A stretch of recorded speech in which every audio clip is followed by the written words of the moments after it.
Hey, how's it going, everyone? Jeff from Covet the Camper. Gonna do a quick video here, show you how I store my camper shell, my canopy, camper shell, whatever you want to call it, from my pickup while I'm using my cab over camper.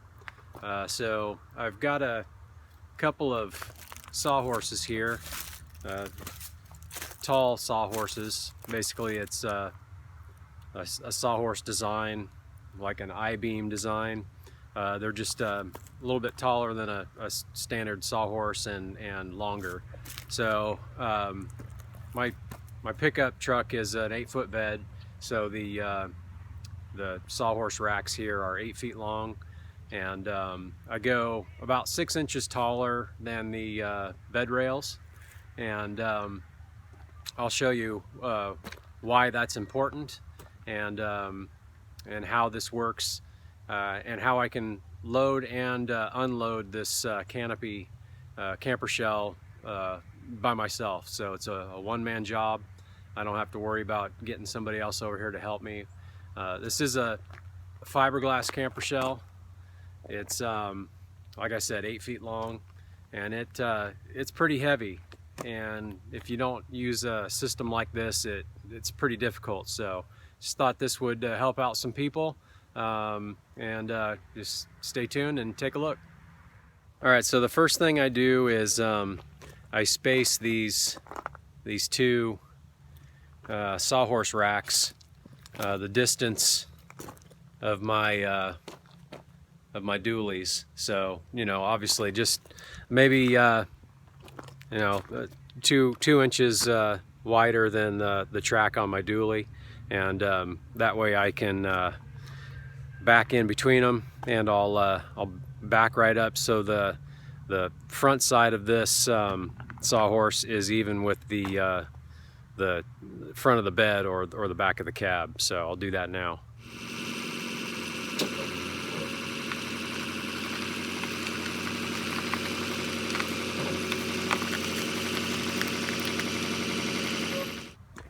All right, so we got 8 inches there.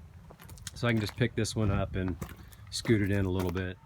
All right, so you can see I'm even with the front of the bed, and got a couple inches clearance there. So when I pull out, I'm not going to hit the sawhorse rack. Same with the other side here. Got a couple of inches there, and I'm even with the front of the bed. Alright, so this camper shell has 4 clamps. 1, 2, 3, 4, and the wire connection.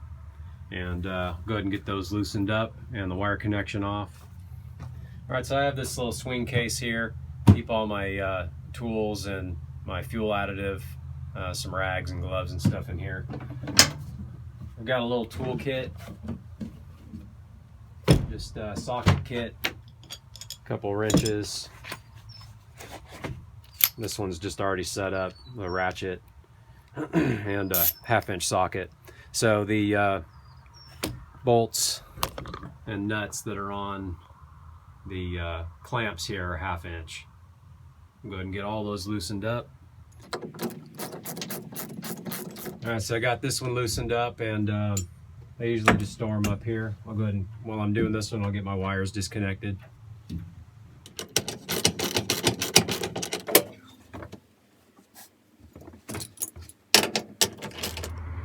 Alright, so the way these are built, I-beam style, got 8-foot 2x4, 8-foot 2x4, another 8-foot 2x4, and an I-beam style, and they're screwed together. I think I even put a bead of glue or some adhesive caulking in there, and then 2x4 and some bracing underneath, all screwed in on both sides. And these 2x4s are up underneath this guy here. And then of course just the regular 2x4 bracing all the way around. And then I just did a Baltic birch brace on the side for lateral movement, and they're really sturdy. I've had these going on probably 5 years now. Before I use them each time, I obviously check all the screws and make sure that the wood's not split or anything like that, make sure they're still strong. So these are good to go. I also have some doubled up 12-foot 2x4s, 2 sets of those, and then a single 12-foot 2x4 right there. And what I do is I lift up the camper shell from the inside here, lift it up with my back, and I'll show you all this, but I lift it up with my back and then brace it up with one of these little 2x4s that I cut to length, cut to the right height, so when I lift that up I can prop it up underneath there, and it'll hold it while I run one of those long 2x4s from, you know, through the inside to each end of the sawhorse rack. So I'll do that now.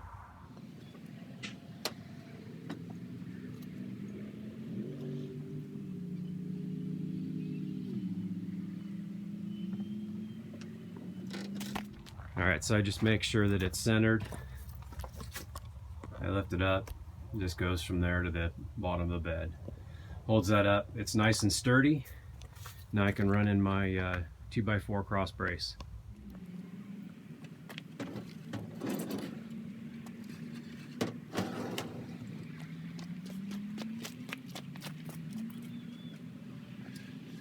Alright, so that cross brace goes underneath that main structure there for weight bearing strength all the way to the other side.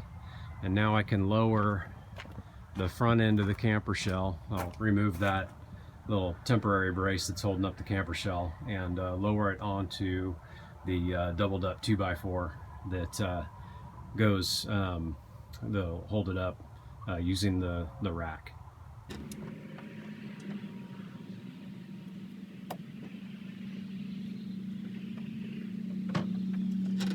Alright, now the rack is holding all the weight of the front of the camper shell, and I'll do the same thing with the back of the camper shell. Alright, so I did the same thing with the back here, lifted it up, propped it up with the brace, and now I'll run the other doubled up 2x4 through here and then let it down.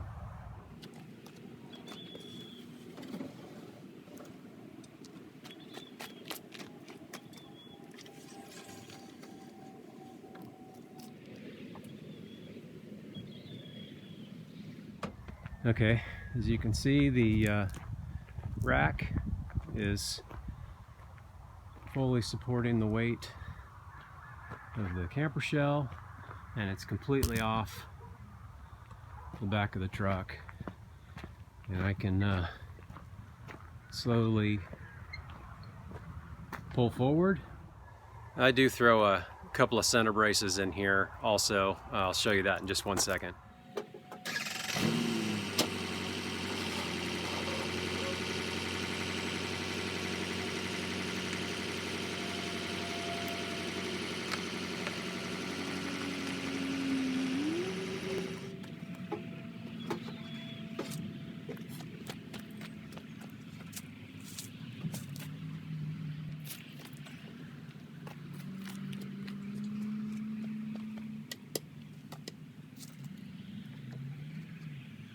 Alright, there you have it.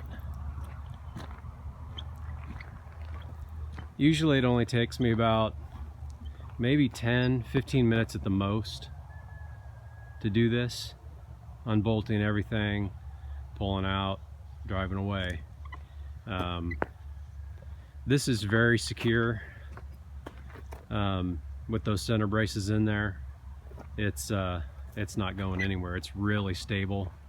It doesn't rock back and forth or anything. So, all right, so from the ground to the top of the bed rail is about 56, well, it's 55.5 inches, so we'll call it 56 inches from the ground to the top of the bed rail. And then from the ground to the top of the 2x4s is 61 inches. So 57.5 inches to the top of the I-beam, 61 inches to the top of the 2x4s that the camper shell actually sits on. So that gives you a couple inches of clearance when you're backing out, and also when you're backing back in to reload the camper shell. Since the shell's not on it, you're going to get just a little bit of rise out of the suspension on the pickup, so that'll make up for that as well. Thanks for watching. Give me a like and subscribe to the channel so you don't miss any of the new videos that are coming out, and we'll see you out there. Thanks.